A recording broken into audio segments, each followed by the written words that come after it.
Prasidėjo viskas Kauno oro uoste Karmėlavoje. Vienu žodžiu, įėjo pro centrinį oro uosto įėjimą kinietis, atsisuko, atsimeni Rasa, atsisuko į eilę žmonių ir taip riebiai nusičiaudėjo. Nu, aš kažkaip pagalvojau, kad ne prieš gerą visas šitas reikalas. Įlipom į lėktuvą ir lėktuvas atrodo tarsi skrenda ne į pietų šalį, o į kažkokią ligoninę.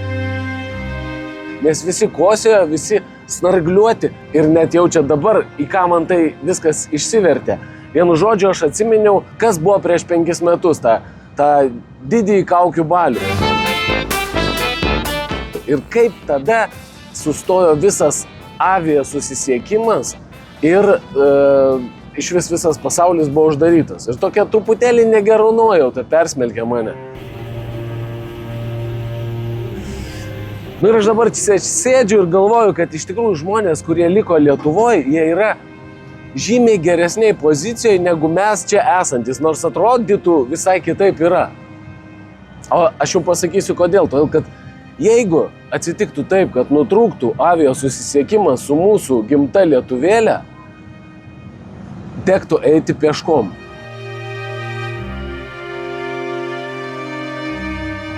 Nu ir vat pasižiūrėkit, kaip iš čia galima būtų pieškom pareiti.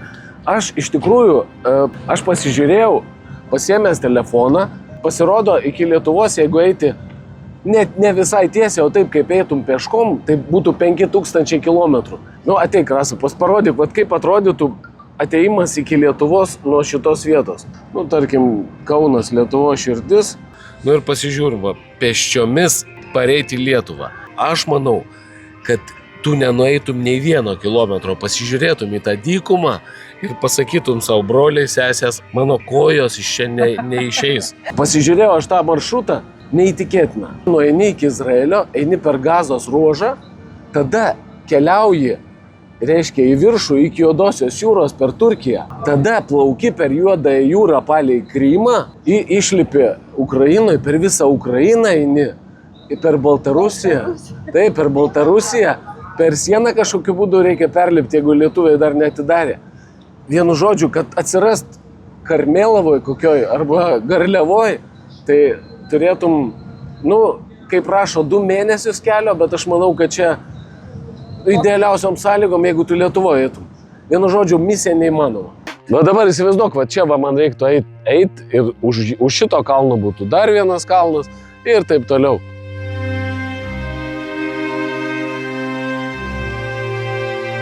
Jo, pasižiūrėk, čia, kur mes šituo visų keliu turėtume praeit, perlipti per Sueco kanalą, per Sinajaus pusiasalį, kur žydai 40 metų klaidžiojo, išėjimo nerado.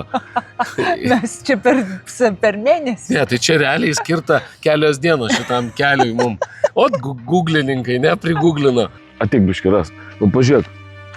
Iš vis man tai atrodo, kad čia, kur mes esam, žmonės iš vis negyveno iki turizmo šitos epochos, iki šito sezono turizmo didžiojo, kuris vyksta, metų kiek? 30 gal? 50 maksimum. Iš vis, ant šitokios žemės iš vis čia nieks negalėjo gyventi. Nes čia visas maistas, kuris atvažiuoja, iš čia vietoje neauga. Ir aš dar kitą dalyką pagalvojau tokį, kad visi šitie žmonės, kurie mūsų aptarnauja čia, tie tamsaus gymio piliečiai, įsivaizduojat, koks jų požiūris, kaip jisai pasikeistų į mus, jeigu sustotų aviasusisiekimas, sustotų visas turizmas, tai reikėtų praeiti nedideliam laikui ir jeigu sustotų finansiniai pervedimai. Jų požiūris į mus labai stipriai pasikeistų. Ir aš tą visiškai suprantu, mano irgi požiūris pasikeistų.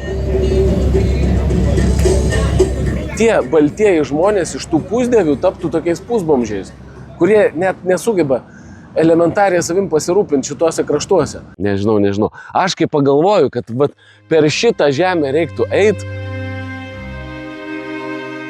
Prieš 5 metus, kai buvo tas didysis kaukių balius, mes su mano bendraminčiais ėjom į žygį.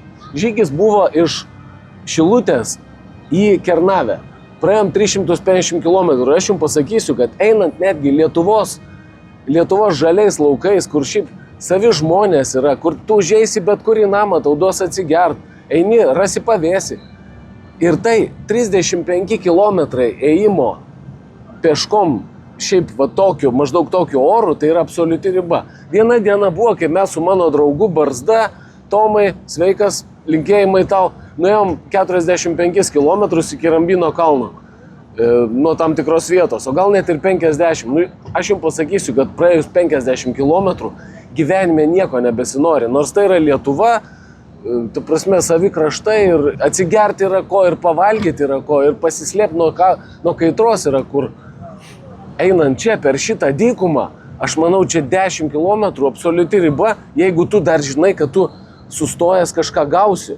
Jeigu tu negausi, tai tu nenueisi ir 5 km. Nu, ta prasme, iš nevilties numirsi.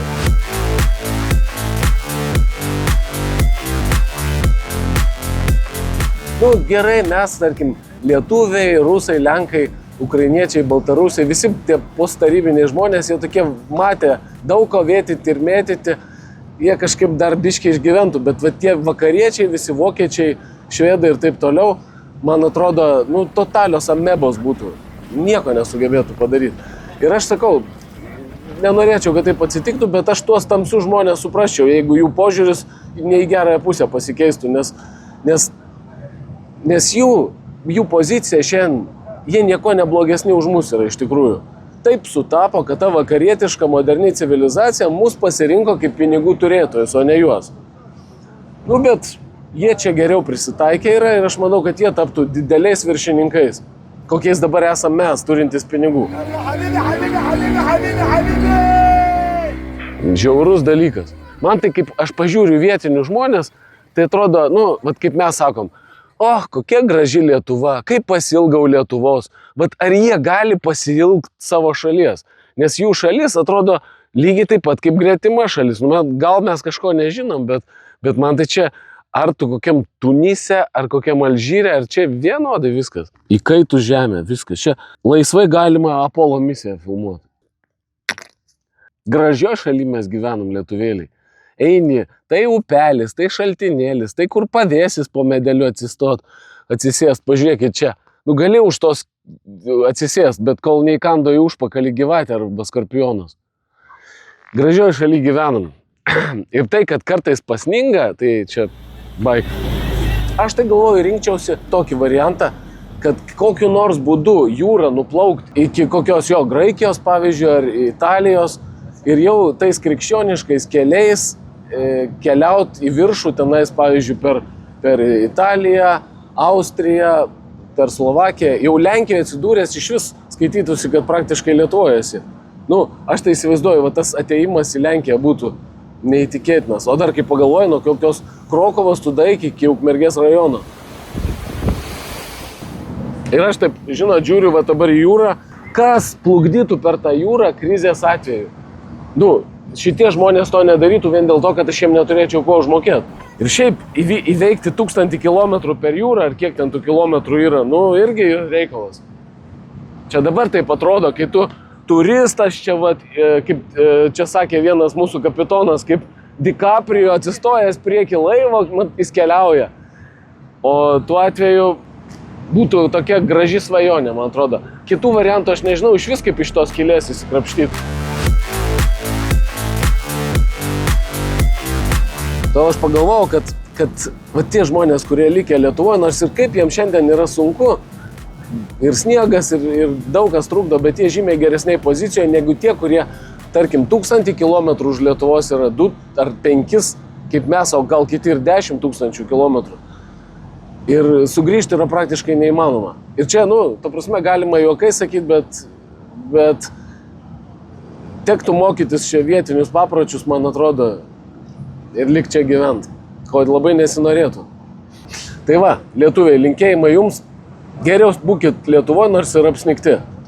Aš irgi manau, kad viskas bus gerai ir mes su Rasa sugrįšim į Lietuvą neužilgo.